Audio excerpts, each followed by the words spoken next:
Hi guys, it's me. Today we are going into something super exciting. We will go into the financial data and stock market prices. We will we will perform a lot of records of the most known companies that we will be able to put it inside the artificial intelligence that we will build in the next episodes, and we will know which one of that company can give us the biggest return from investment. Are you excited? I'm really excited. And if you like the video, remember to subscribe the channel, turn on the notifications. It's super important for you and for us, so you will know when the next lesson will be, and give us thumb up.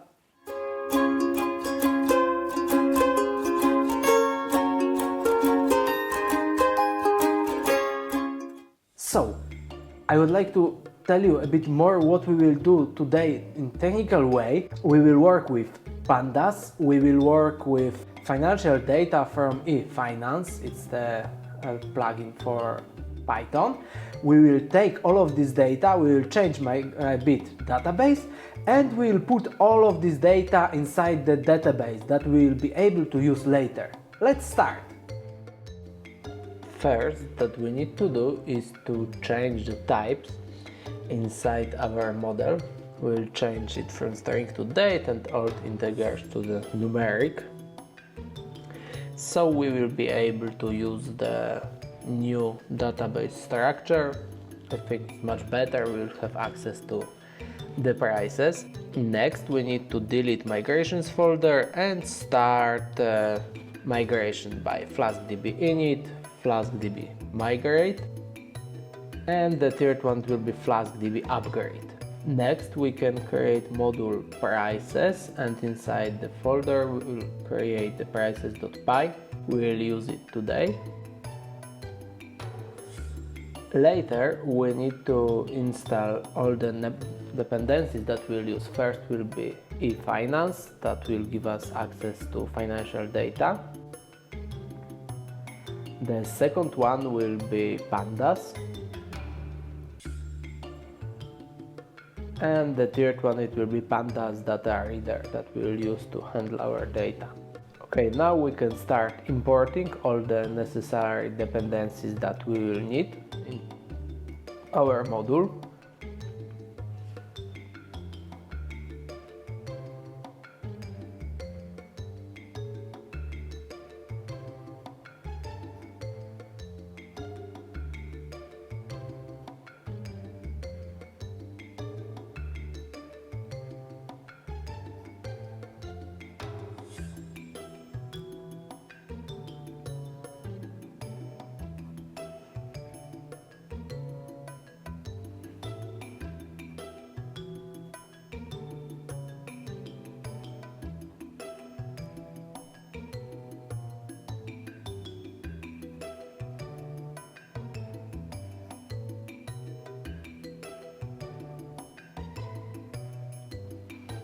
Now we need to override the eFinance with the Pandas data reader. So we will be able to use Pandas data reader to take the data. Now we can set up the CLI, so we will be able to just type the flask get prices and application will work.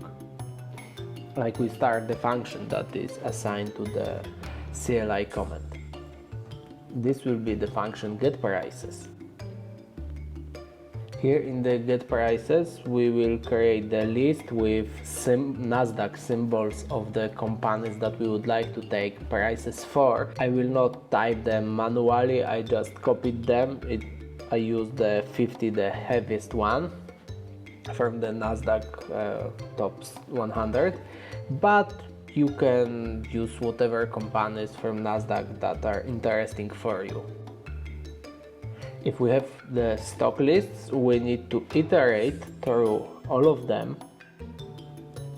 and next we need to call the function that will start taking price for this one stock. It's not defined yet, but we are going to define it now.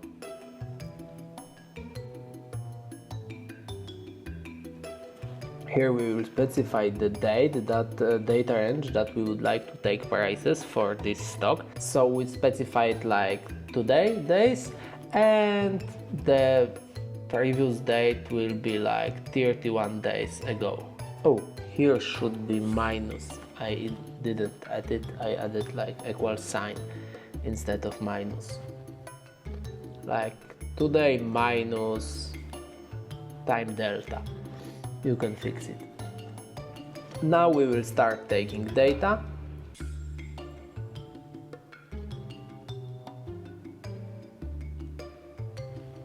And here we need to reframe the data so we will be able to iterate it easier.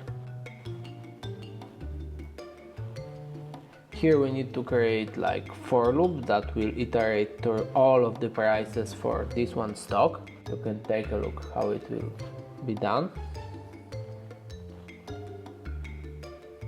And we will pass all of the data inside the function addPrice. We will pass the row as a whole data. Index is a date in this format, so as index we have date for the price, and we need to format it to year, month, day. And as a last one we'll push the stock, so we'll know what stock is this price for. Now we need to create the function addPrice that will take all of the data for the stock and will save it in the database. Here we need to set up the assign values from our stock inside our price model, so it will fit our database.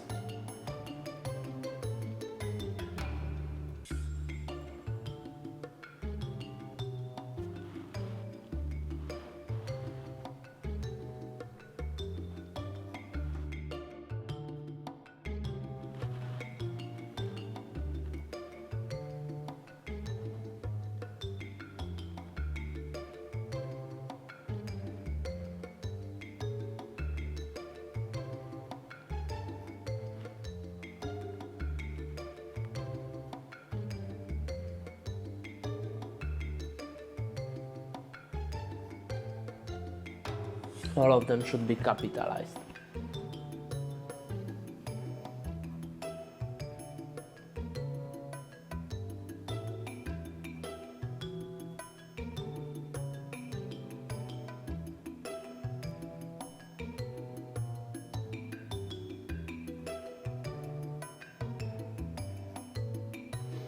Here we can create a function to add the price into the database, and here we need to use the commit that will update our database.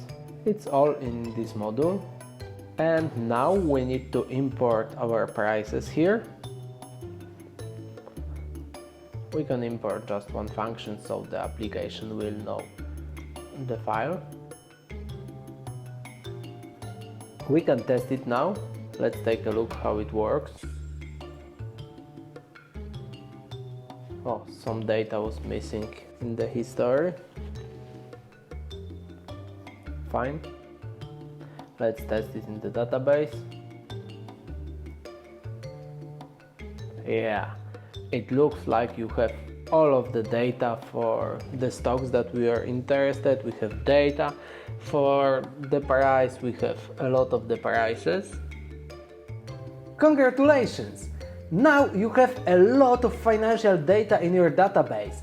It's super important because now we can go into building artificial intelligence that will start predicting the prices of the next days. So we will know what we should invest to get the biggest return. If you like the video, give us thumb up, remember about notifications and subscribing channel, and see you in the next video.